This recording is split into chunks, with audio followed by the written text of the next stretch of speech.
Salam, salam, outsider, le débrief commence maintenant.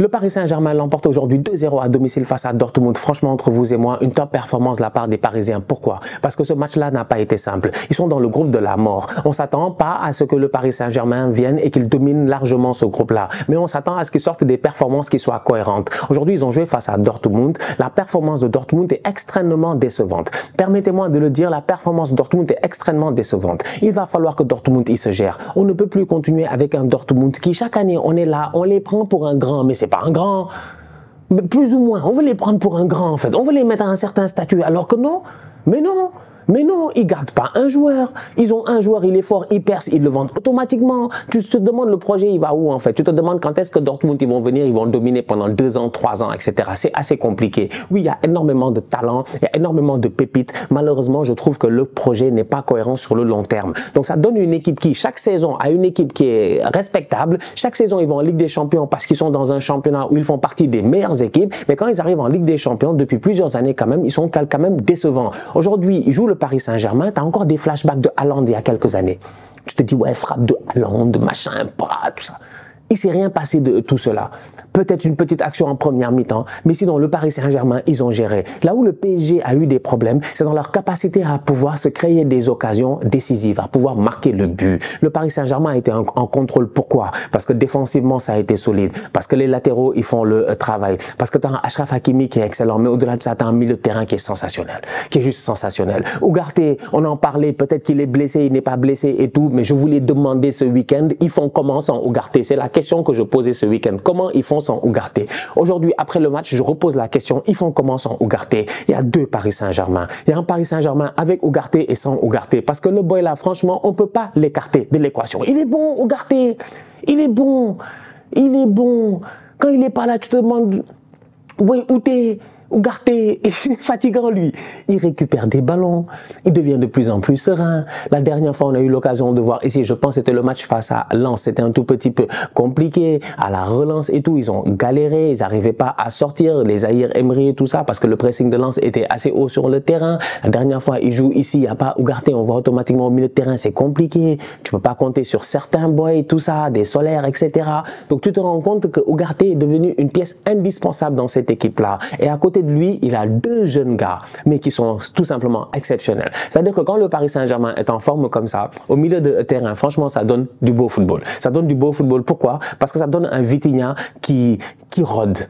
En fait, il rôde. Je ne sais pas quel autre mot utiliser à part le mot rôder. Il est là, il traîne, il récupère des ballons, il tourne, tac, tac, tac, passe, tac, tac, tac. 1, 2, 3, tu le vois sur le côté là-bas en train de bloquer quelqu'un, tout ça. Quand Kylian ne fait peut-être pas l'effort défensif qu'il faut et tout. Tu as vraiment un Vitinha qui est tout simplement exceptionnel, très juste ballon au pied, qui sait donner des bons ballons dans le bon tempo. Zahir Emery, lui, c'est encore mieux. Lui, en fait, il sait faire tout ça, mais en plus de ça, lui, il s'en fout, il est insouciant. Là, l'insouciance de la jeunesse, il sort, il dribble.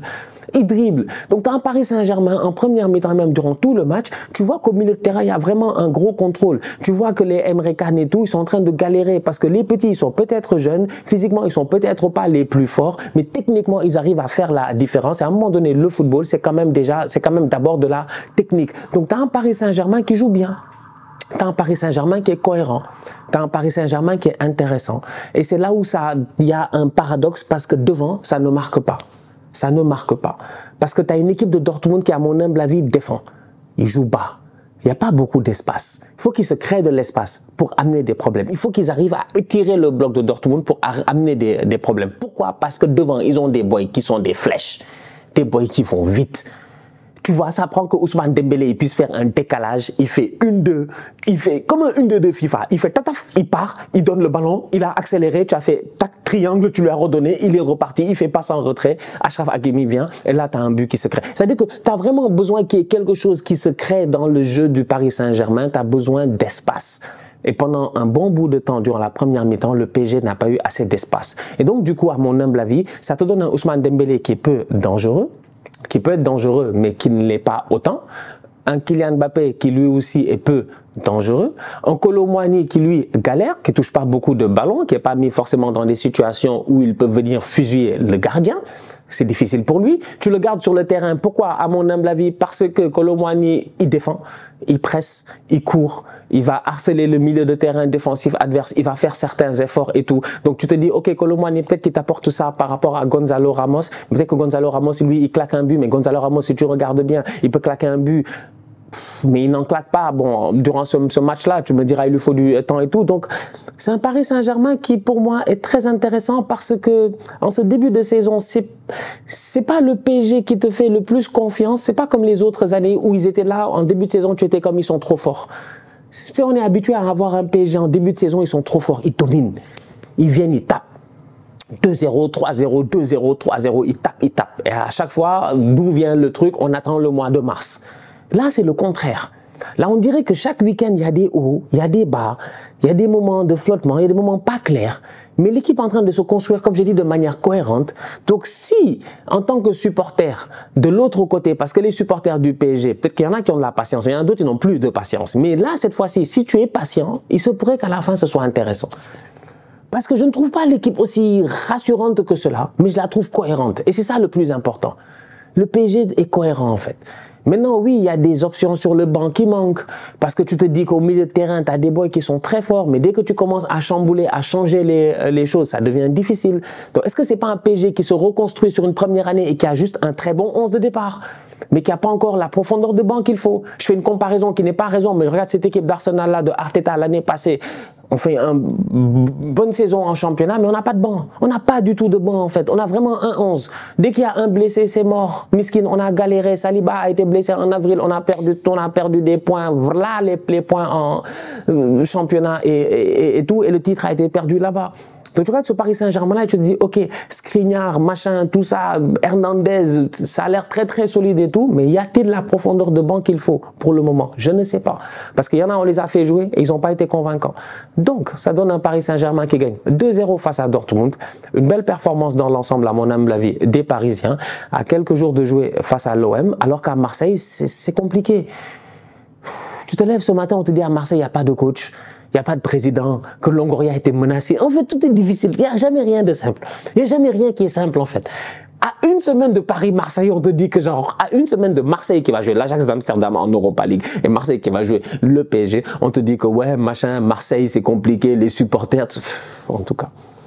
Écoutez, j'ai hâte de voir le Classico ce week-end, ça promet. Newcastle de son côté a échappé, on peut dire ça, parce que dans un groupe très compliqué entre Newcastle, le Paris Saint-Germain, l'AC Milan et si je ne me trompe pas, évidemment, Dortmund, le PSG est normalement favori de ce groupe-là, ils gagnent leur premier match 2-0. Derrière, Newcastle fait 0-0 face à l'AC Milan. Ils peuvent remercier, je pense, tout, voilà, ils peuvent remercier tout l'univers. Parce que, Newcastle devait se faire taper aujourd'hui. En fait, Newcastle doit prendre 3-0. Pour 3-0, allez, 3-0 minimum. 3-0. Léao, il dribble tout le monde, on dirait Dimitri Payet face à Middlesbrough, si je ne me trompe pas dans le temps. Il a dribblé tout le monde, Miskin, il allait rater sa talonnade là-bas. C'est-à-dire que Newcastle a galéré, mais Newcastle, je vous l'ai dit, c'est des Anglais. C'est pas très rationnel ce que je vais dire. Mais moi, je les connais, mes bandits de l'Angleterre. Tu vois, ils font un match de tocard, ils partent avec un point. Ils sont gagnants. Ils sont gagnants.